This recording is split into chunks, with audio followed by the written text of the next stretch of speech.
Hi guys, welcome back to another video. In this video, I'm going to be talking about some beginner Facebook ad mistakes that really mess up people's Facebook ad campaigns and going into it in quite a lot of detail. So if you're new to the channel, this is day 67, I think, of posting every single day on YouTube. And we're going to continue to do this for at a minimum a year. So if you're new to the channel, subscribe because we're going to be posting every single day for at least 250 more days on everything SMMA, digital marketing, social media, sales, how to get your clients, how to scale your agency, everything there is to know. And we're going to post every single day. But without further ado, this is a video on some really beginner Facebook ad mistakes that you might be making that are going to prevent you getting your clients' results, prevent you really developing any kind of substance on the social media platform that is Facebook, Meta, and these strategies can kind of take you through other platforms as well. So if you're making mistakes on TikTok, Ads Manager, YouTube Ads Manager, Google Ads Manager, even Snapchat, etc. So yeah, let's get into it.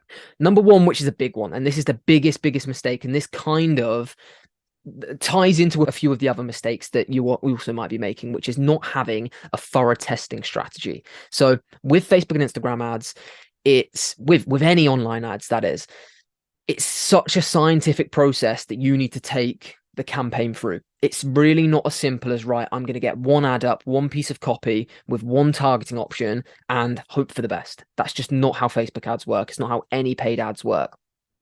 And the reason why a lot of people think this is because when old advertising agencies or when marketing agencies in the past or brand agencies have got an ad up in a local magazine or a newspaper or a TV ad or a radio ad, they'd send in one creative or one audio file, one video file, one graphic designed post for a magazine. That's just not how social media works. So what I mean by a really scientific testing process is you've got to test multiple different targeting options, multiple different creatives, multiple different pieces of copy that go with that creative.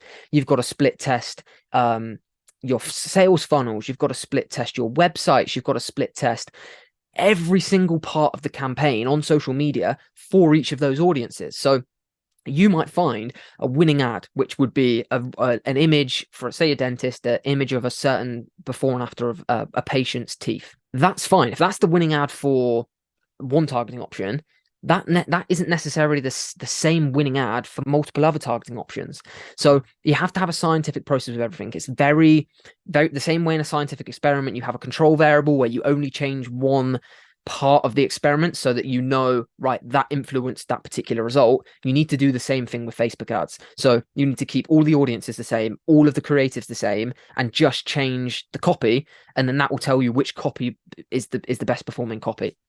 And you have to do that across everything, which is why in our academy we have a very severe testing strategy spreadsheet, which you can follow from A to Z, and you kind of just tick off the boxes. All you need to do is create the audiences, create the ads, and create the pieces of copy, and the rest kind of does itself, and it tells you what wins. Which leads me on to point two, which is giving up too soon, which is what everyone does. People will get one ad up, two ads up, two targeting options, and think, oh, I've not made a 50 ROI, which everyone else apparently does on YouTube.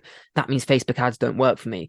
It's because you've not gone through the process. You've just not been in the game long enough. And especially if you've done that testing phase or that initial ads with a really low budget of like £4 a day, £5 a day, $5 a day, you're just never going to get anywhere. So it's so important that you have a really thorough testing strategy and then you don't give up too soon. Number three is poor setup of the business manager, which just gets you off to a completely wrong start. So when you're starting these paid advertising campaigns, you need to make sure you've got a good foundation.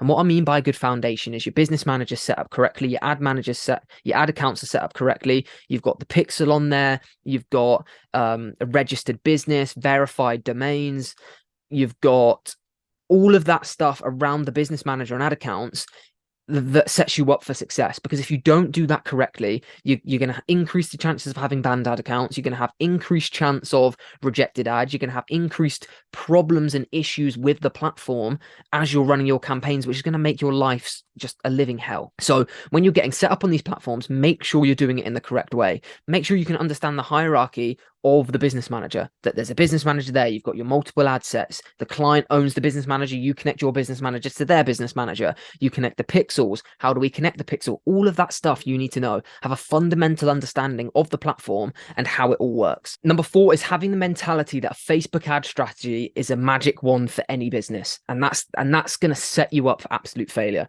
If you go into every contract, every agreement, every client partnership with the fact that Facebook ads are a magic wand for every business. As long as you're running Facebook ads or you run Facebook ads, eventually your business is going to take off.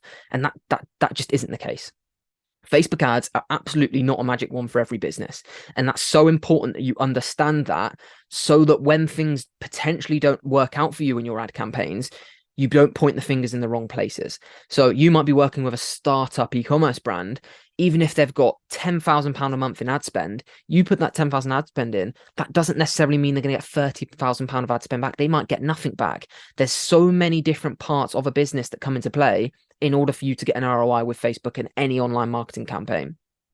Is the price right? Is there a need for the product? Is the brand good? Is the offer good enough? There's so many different aspects of the business that you need to check, and running Facebook ads is the perfect way to check it, because it puts traffic at scale to the site, which will hopefully highlight problems within the business. And it will give you real-time feedback from real customers that have an opinion on your brand. And then you can work with the client to fix those problems. So if you push loads of traffic to their website and you're getting loads of add to carts but no purchases, or you're getting loads of people to the site but no one adding to cart, then that tells you a very strong indication that the website's not converting, the price isn't good enough, or you're not really showcasing the benefits of the product or service. So that's when you need to go back to the client and be like, right, this is the return that we've got on the ad spend. Yes, you've not got a return of loads of sales.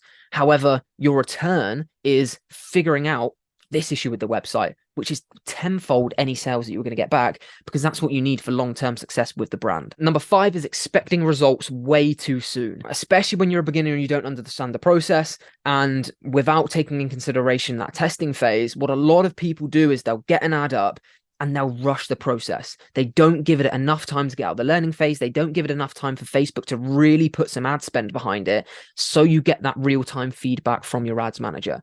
You really need to run each ad for a minimum of 4 to 5 days of actually running, not from when you launch it, from when it goes live, to really get any kind of indication of how well that ad's performing. So if you're going into this Facebook ad world or this online paid ads world and you're expecting results really quick, that leads on to your client expecting results really quick, where you need to manage their expectations. It's going to cause you problems, because you're going to be rushing, you're going to skip parts of the testing phase which are going to be crucial. You're not going to leave ads up for the appropriate amount of time to actually get that feedback from Facebook and Instagram or YouTube or Google to figure out what works and what your next steps are. So you really do have to be patient and manage the client's expectations and manage the client's patience levels, to reiterate to them that, right, we're jumping through the correct hoops here.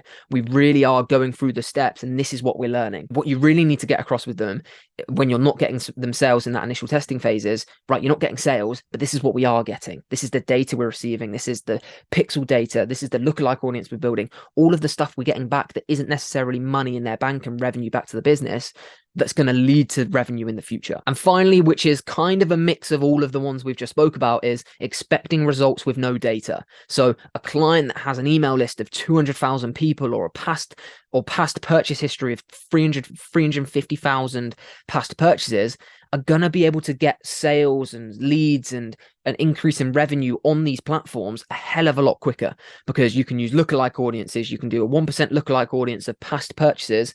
So Facebook goes, oh, I know exactly what a purchase looks like because you've got 350,000 of them. I'll just go find you a million more of the people that look exactly like them. Whereas if you're a startup brand, don't have any kind of email list, don't have any pixel data on the website, you're relying purely on cold traffic. So, and that's another expectation you have to manage the client. That's not us saying never work with a startup business, but you've just got to manage their expectations very differently, because those businesses are going to get results a hell of a lot slower than someone with that data. So hopefully you enjoyed that video, guys. There's 5 really strong points there that hopefully you're not doing them, and hopefully you've got everything in order. But if you've not, point your finger on which one you're doing, eliminate it, and get your Facebook ads or any online marketing campaigns that you're doing on the right track. If you've not watched our previous video, it was on why you really shouldn't be outsourcing, shouldn't be hiring contractors from the get-go. Yeah, it baffles my brain that people do it, and it's a really bad mistake that you'll be making. So watch that video, let me know what you think. Make sure you subscribe for daily content on SMMA, and we'll see you tomorrow at 9 a.m.